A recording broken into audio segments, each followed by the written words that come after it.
नमस्कार साथियों, स्वागत करते हैं आज के इस बहुत ही कमाल के वीडियो लेक्चर में। दोस्तों, आज के इस वीडियो लेक्चर में हम सब पढ़ेंगे मीनिंग ऑफ इंडेमनिटी, जो कॉन्ट्रैक्ट में पूछा जाने वाला एक बहुत ही इंपॉर्टेंट क्वेश्चन है।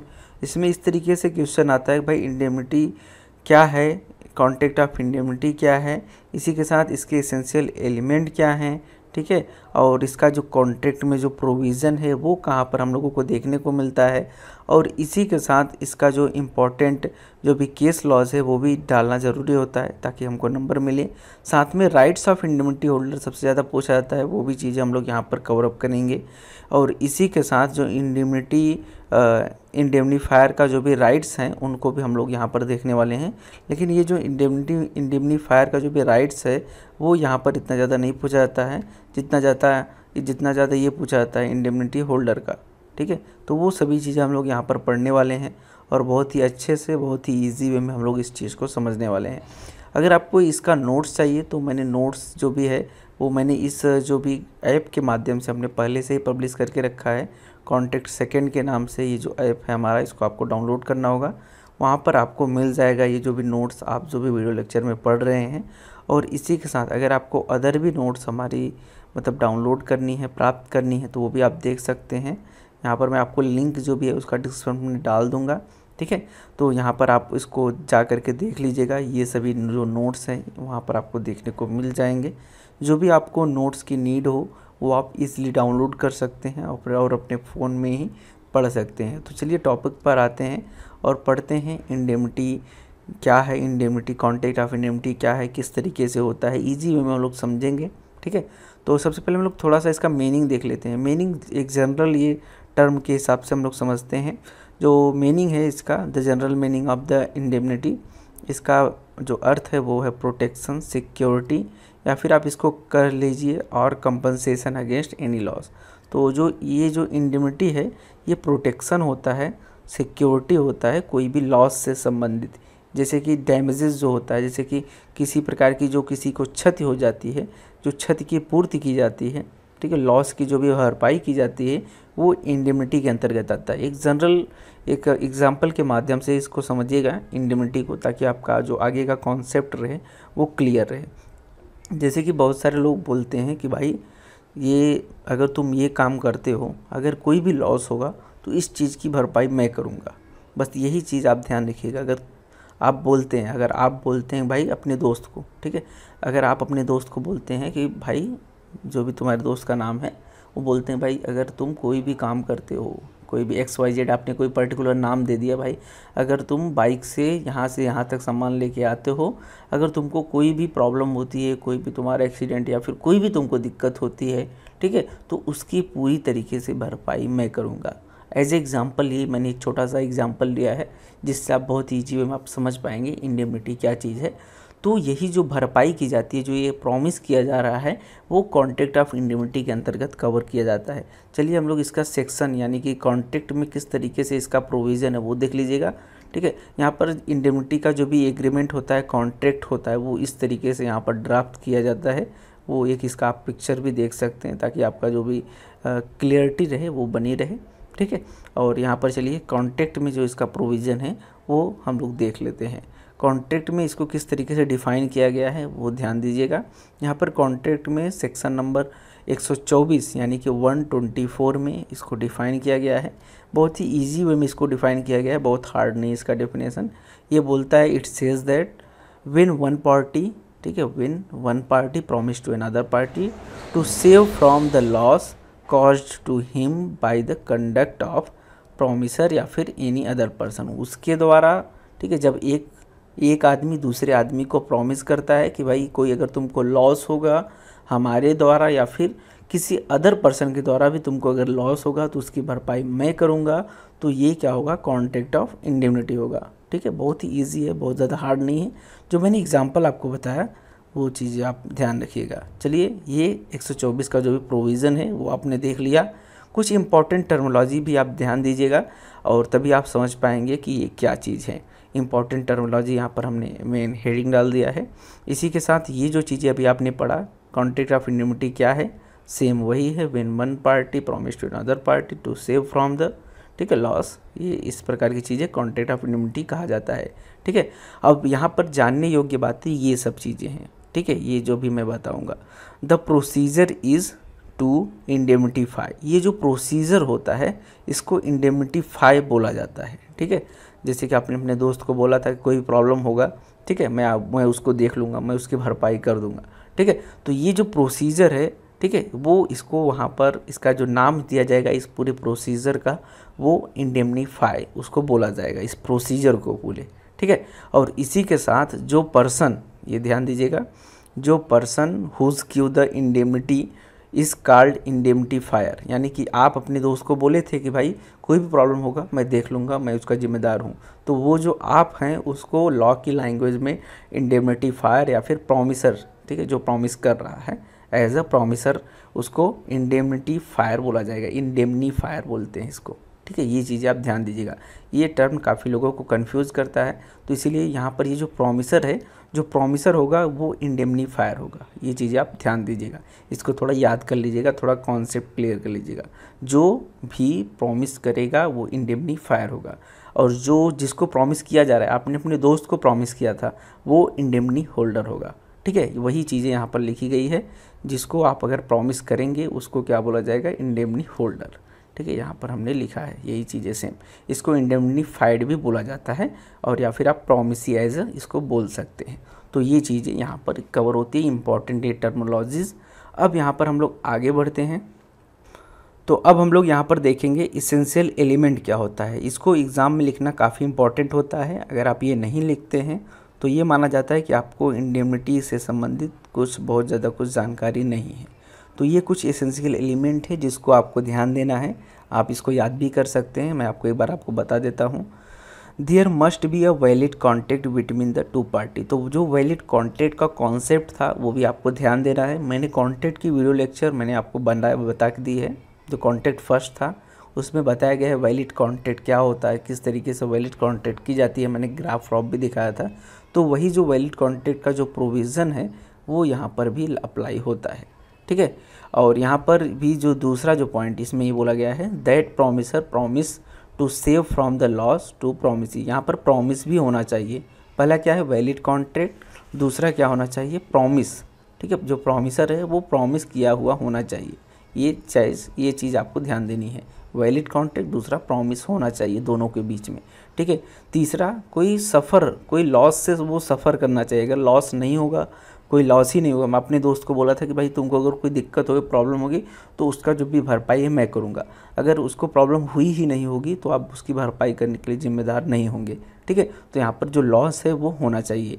और जो फोर्थ पॉइंट है वो ये है, that such loss must be caused by the conduct of the promiser और बाय एनी अदर पर्सन, तो वो जो भी लॉस है वो या तो आपके द्वारा, जो प्रॉमिस कर रहा है उसके द्वारा, या फिर किसी अदर पार्टी के द्वारा, अदर पर्सन के द्वारा वो हुआ होना चाहिए। तो ये जो कुछ पॉइंट है, 4 पॉइंट है, वो एसेंशियल एलिमेंट के अंतर्गत कवर अप होते हैं, और इस चीज़ों को आपको ध्यान देना है। तो चलिए अब हम लोग केस लॉज भी देख लेते हैं। यहाँ पर जो केस है वो अगर आप एग्ज़ाम में इसको डालते हैं तो काफ़ी अच्छा होगा, और अच्छे जो मार्क्स है वो भी आपको मिलते हैं। और इसी के हिसाब से यहाँ पर ये नोट्स भी है, और इस नोट्स में आप देख सकते हैं केस का नाम, ये केस का नाम है। और इस केस में क्या बोला गया था वो हम लोग देख लेते हैं। In this case the house of Lord held that the promise, जो प्रॉमिस किया जा रहा है वो एक्सप्रेस में भी या फिर इम्प्लाइड में भी, ठीक है, from the circumstances of the cases, उसके हिसाब से वो देखा जाएगा। यानी कि एक्सप्रेस भी जो प्रॉमिस है वो किया जा सकता है, इम्प्लाइड भी प्रॉमिस किया जा सकता है। तो ये बहुत ही ईजी है, बहुत इसमें समझाने का बहुत ज़्यादा कुछ नहीं है। और इसी के साथ जो नेक्स्ट केस लॉज है उसमें क्या बोला गया था, the court held that right of indemnity holder only commence when he had suffered actual loss by paying of the claim, ठीक है। यहाँ पर ये बोला गया है जो राइट ऑफ इंडेमनिटी होल्डर है वो तभी पुटअप होगा, ठीक है, तभी वो होगा जब कोई वो लॉस से वो सफ़र करता है, तभी उसको जो इंडेमनीफायर है तभी उसको क्या करेगा, वो पे करेगा। यानी कि अगर आपके दोस्त को क्षति होगा तभी आप उसको पे अप करेंगे, ठीक है। ये जो आपने अभी देखा था सफ़र लॉस, अगर कोई लॉस होगा तभी उसको पे किया जाएगा। तो ये इस केस में बोला गया था, बिना लॉस के उसको जो भी उसका लॉस का जो भी पैसा है बिना लॉस के उसको नहीं दिया जाएगा, मतलब क्षति होगी तभी क्षतिपूर्ति की जाएगी, कहने का अर्थ ये सीधा सीधा है। और जो ये जो पॉइंट है वो काफ़ी ज़्यादा इम्पॉर्टेंट है। Rights of indemnity holder. ठीक है, ये 100% पूछा जाने वाला क्वेश्चन है। अगर इंडेमनिटी से संबंधित क्वेश्चन आता है तो ये चीज़ें बहुत ज़्यादा पूछी जाती हैं।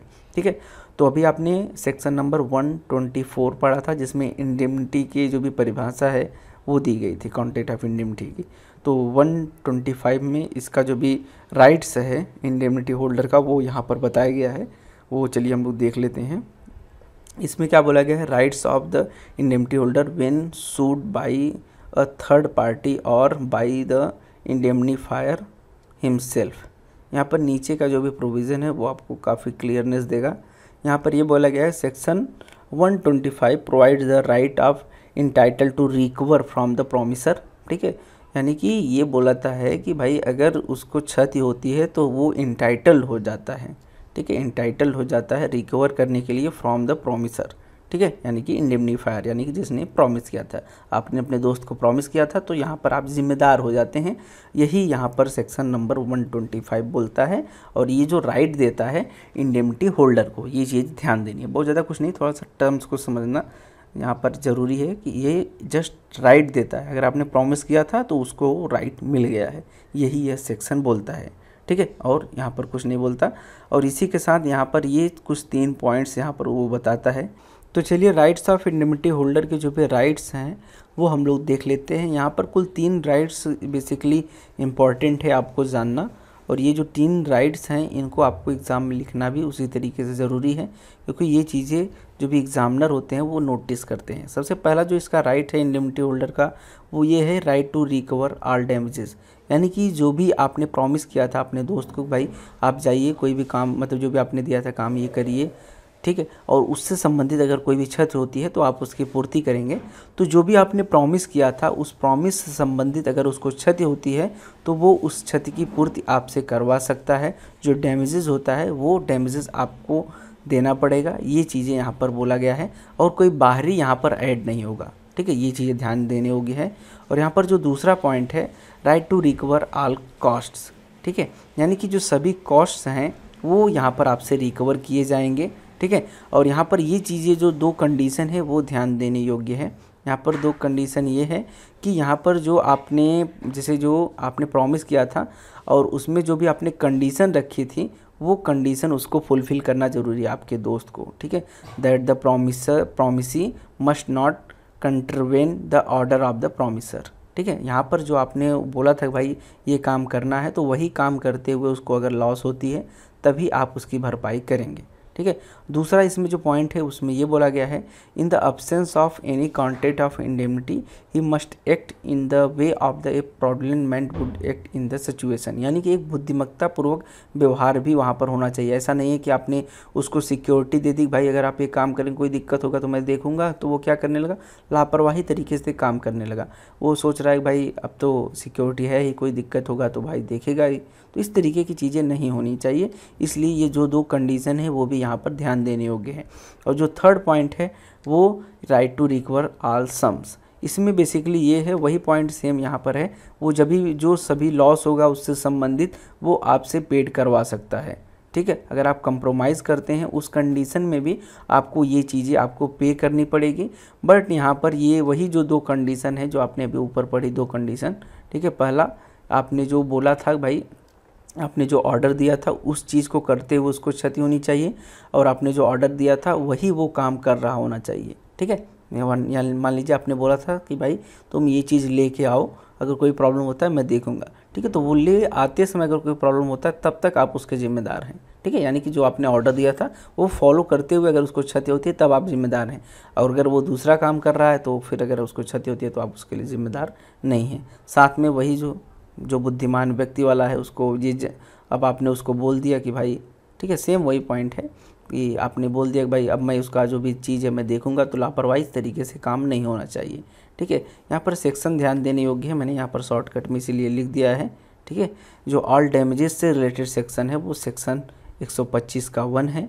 साथ में ऑल कॉस्ट से रिलेटेड जो भी सेक्शन है वो सेक्शन 125 का 2 है।